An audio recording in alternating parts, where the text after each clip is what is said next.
Estamos agora na nossa terceira aula. Como temos aprendido? Agora nós vamos falar um pouquinho sobre argumentos para a negação da existência de Deus. Por que este assunto é de sobremaneira importante? Existem muitas pessoas hoje que simplesmente multiplicam aquilo que ouviram sem um pingo de conhecimento. Dessa maneira, dizem não acreditar em Deus apenas porque ouviram outros pronunciarem palavras que muitas vezes não têm o menor fundamento. Então vamos agora analisar algumas das formas da negação de existência de Deus. Primeiro eu quero lembrar que o apóstolo Paulo disse que as armas do nosso combate não são da carne. Nós temos que destruir os argumentos e toda pretensão que se levanta contra o conhecimento de Deus. Isso significa que o servo do Senhor, ele precisa estar preparado. Portanto, eu citei 2 Coríntios capítulo 10, versículo 5. A necessidade de estarmos preparados é muito grande. Nós não podemos ser pessoas despreparadas no que diz respeito às Escrituras. Por isso você que está estudando, que está fazendo aqui o curso de Teologia Ide por todo mundo, já percebeu que a partir destas aulas você já está aprendendo e vai aprender bastante. Será assim durante todo o nosso curso. Temos uma longa caminhada pela frente. Eu quero começar falando sobre o panteísmo. O que é panteísmo? Essa ideia dá para nós a visão de que tudo é Deus. A palavra significa pan, que quer dizer tudo, e teísmo, que vem de teos, ou teos, que é Deus. Tudo é Deus. Um dos maiores propagadores do panteísmo foi um filósofo holandês chamado Baruch Benedictus de Spinoza, muito famoso entre os estudiosos de filosofia. Portanto, Spinoza declara que Deus ele está em todo lugar, ele declara que a Bíblia são apenas símbolos e que não dá para se acreditar em um ser pessoal. Claro, Spinoza erra, e erra muito na sua concepção sobre Deus. Se Deus ele é tudo e está em todo lugar, da maneira como Spinoza quer colocar, precisaria se dizer então que não existe um Criador pessoal. Ou seja, aparentemente, essa forma de negação, ela até admite Deus, mas erra e nega a veracidade de um Deus amoroso e pessoal e que cuida das suas criaturas. Portanto, guarde aí a primeira forma da negação de existência de Deus. Panteísmo quer dizer, tudo é Deus. A pessoa parece estar concordando com você, mas cuidado, ela não está concordando. Ela está introduzindo um pensamento filosófico muito errado e presente, inclusive, em muitas religiões orientais e também na Nova Era. Segunda forma de negação da existência de Deus, o agnosticismo. O que é que significa agnosticismo? Eles não negam diretamente que Deus exista, mas eles acreditam que não é possível conhecer.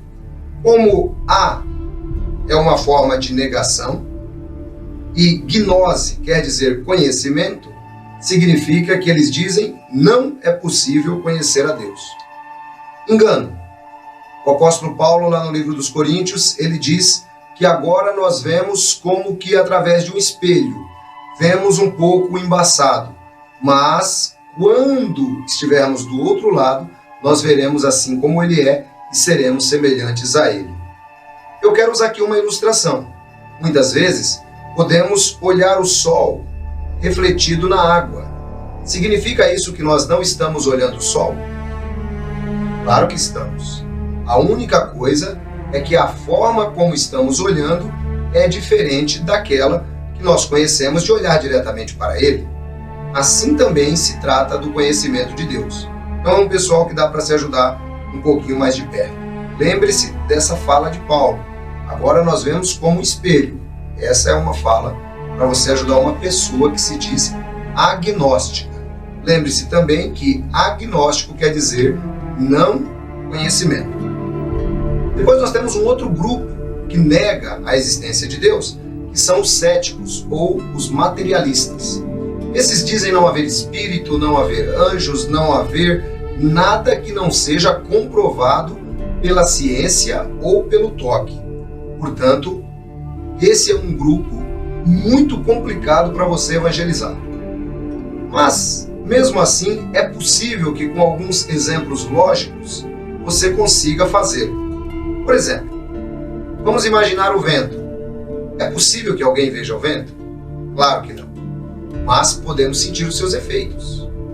Será que nós podemos negar que a doença chamada diabetes, ela não existe simplesmente porque nós não a vemos? Será que podemos negar que a hipertensão não existe simplesmente porque não a vemos e os médicos, inclusive, a chamam de doença silenciosa? Claro que não. Portanto, esse tipo de pessoa cética ou materialista, ele precisa também ser ajudado à luz desses simples exemplos. Uma coisa que define muito aquilo que eles creem é a sua forma de viver, a sua cultura, a sua ideologia. Se você conseguir ajudá-lo a ver as coisas de um ponto de vista diferente, é claro que você vai perceber que mesmo uma pessoa cética, ela tem condições de aprender o Evangelho. Portanto, o fato de não vermos não significa inexistência. Guarde essa frase. O fato de não vermos não significa inexistência. E eu citei aqui algumas doenças. Será que pelo fato de não as vermos significa que elas não existem? E aqueles que não dão ouvidos podem muitas vezes até mesmo morrer. Agora vamos para uma outra forma chamada deísmo. Essa maneira de se ver Deus diz que Deus, ele é um ser transcendente, quer dizer, ele está além das suas criaturas. Porém, ele criou o universo, deixou o universo aí e ele não se envolve. Não existe milagres, não existem revelações, não existe nada. Talvez aqui é hora de você mostrar o seu próprio exemplo de vida. Será que você sente a presença de Deus na sua própria vida? Talvez o seu testemunho seja o mais forte para uma pessoa que se diz deísta. Deus fez com que todos os homens o buscassem. Atos 17, 27 e 28.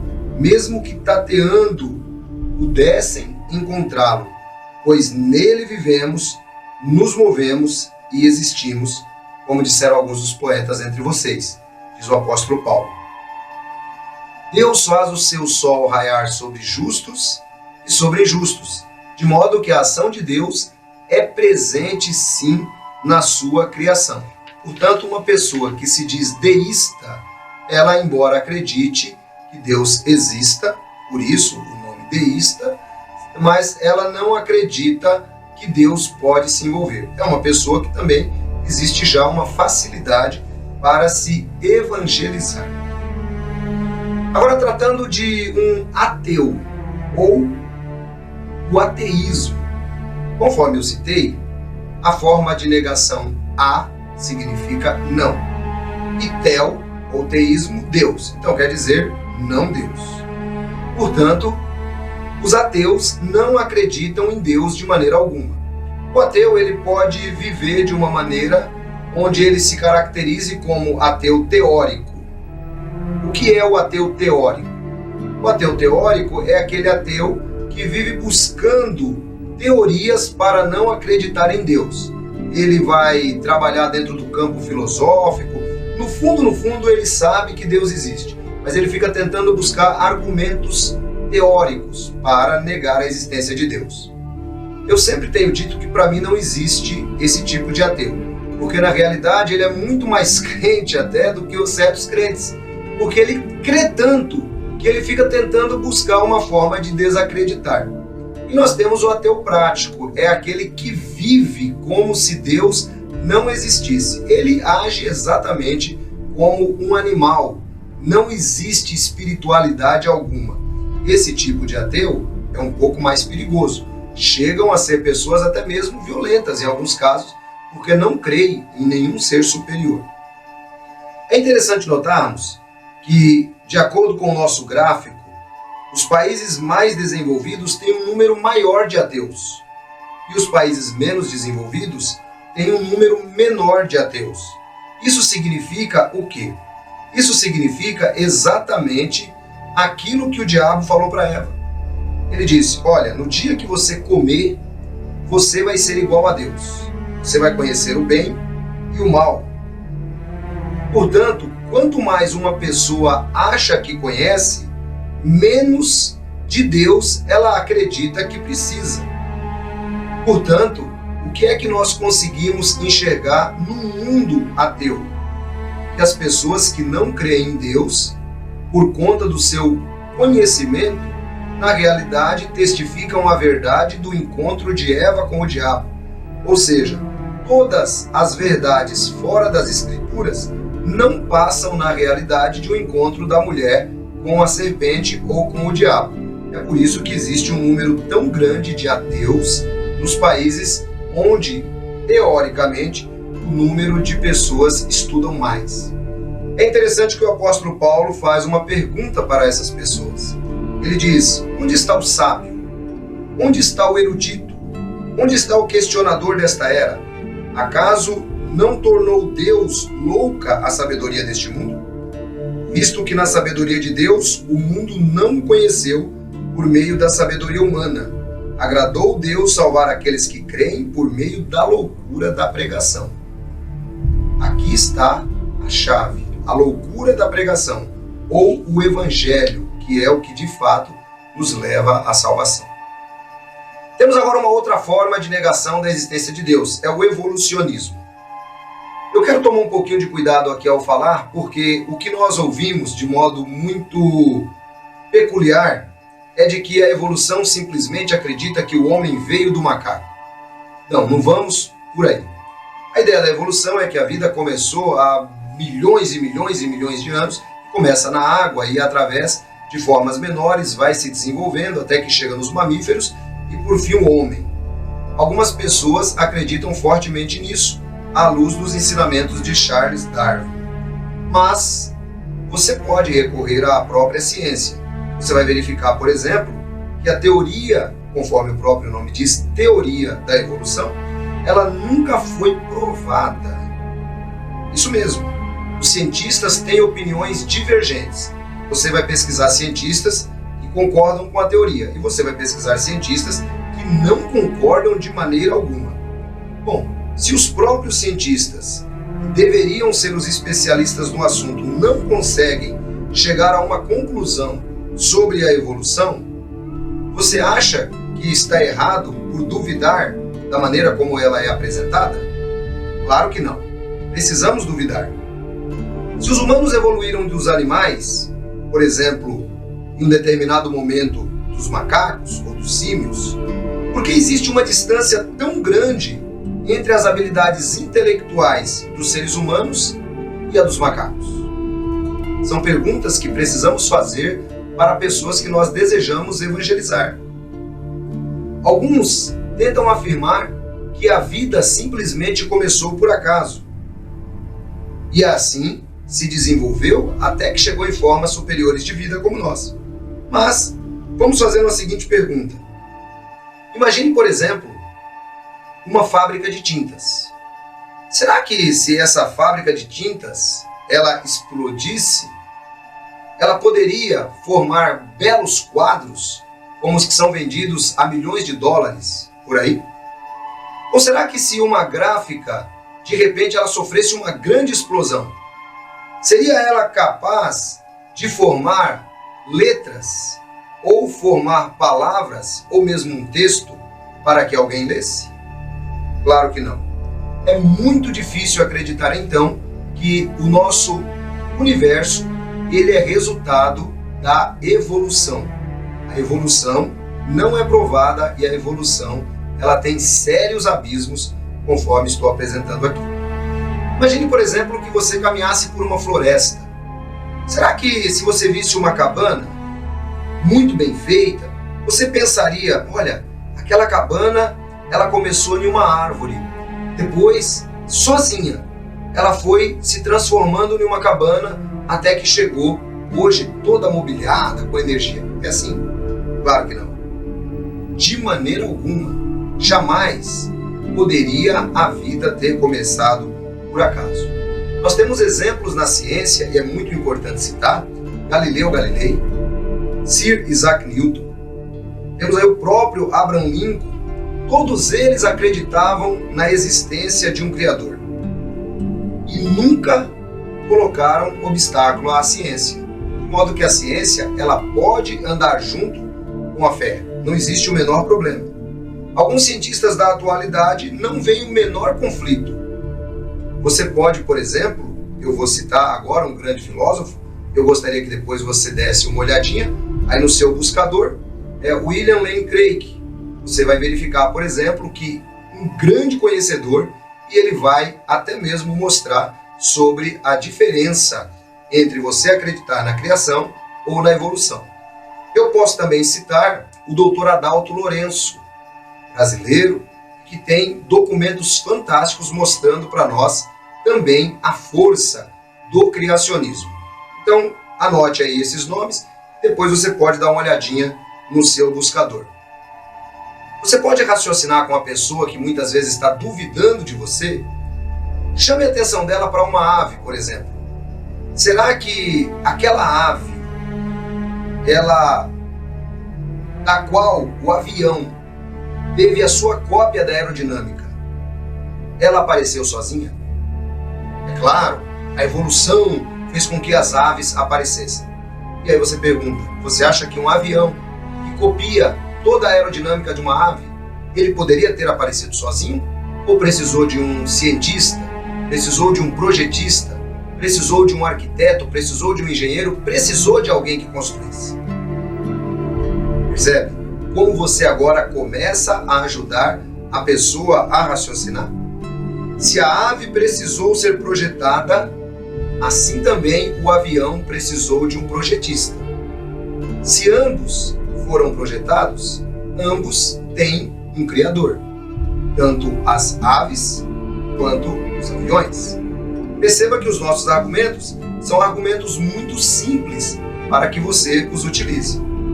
Depois nós vamos chegar aqui em uma outra forma de negação da existência de Deus, que é chamada dualismo. Isso é pregado principalmente pelos gregos na ideia mitológica. Significa que são dois reinos opostos e os dois com o mesmo nível de poder. Ou seja, é um reino bom e um reino mau. É um reino negro e um reino claro. E os dois têm o mesmo tipo de poder. Essa também é uma forma de negação da existência de Deus, porque a Bíblia mostra que Deus é o Todo-Poderoso.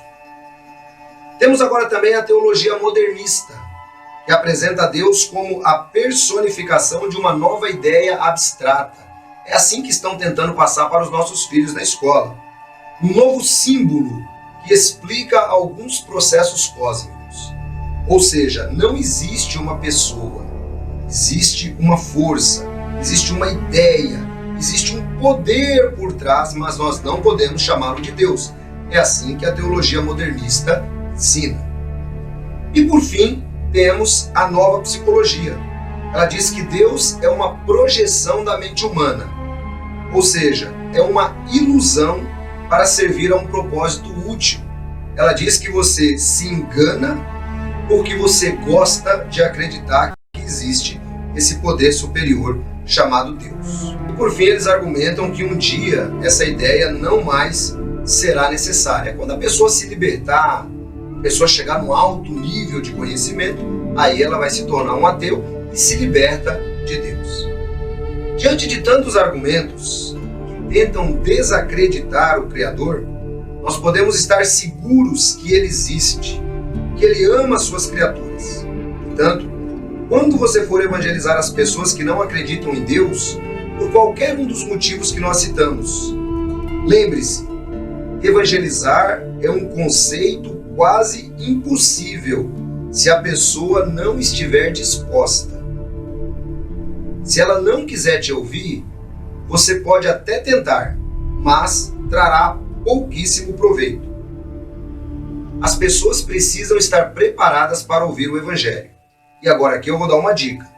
Por exemplo, quando as situações na vida das pessoas mudam, é um momento muito bom para evangelizar. Às vezes a pessoa, ela tem uma linha dura, ela tem uma determinada forma de pensar que não permite uma abertura. Talvez você conheça pessoas assim. Mas um dia ela cai na cama, ela fica doente. Um dia ela tem um revés financeiro. Um dia ela enfrenta a morte de um parente. Nesse momento, as pessoas estão um pouco mais suscetíveis a ouvirem a mensagem. Nesse momento, talvez, você consiga, com toda a longanimidade, com todo o tato, evangelizar uma pessoa como essa. Portanto, pense bem. Você primeiro precisa localizar a pessoa que você pretende evangelizar no esquema ou na crença dela. Será que ela é um panteísta? Será que ela é um dualista? Será que ela é um agnóstico? Será que ela é um ateu? Que tipo de pessoa ela é? Perceba que o nosso curso nos dá aqui a visão e o raciocínio para trabalharmos com qualquer um desse tipo de pessoas. Portanto, nós precisamos entender o ponto de vista dela, que está sendo apresentado aqui no nosso curso. Precisamos tentar nos colocar no lugar da pessoa. Talvez uma vida inteira acreditando dessa maneira não mude de um dia para o outro. É importante, então, usarmos de empatia, identificarmos o motivo pelo qual ela crê dessa maneira, orarmos e deixarmos o Espírito Santo de Deus fazer a obra. Nós finalizamos aqui a nossa terceira aula, então, agora falando sobre os argumentos contrários à existência de Deus. Continuaremos tratando de um assunto muito importante. Ligado, já voltamos com a aula de número 4.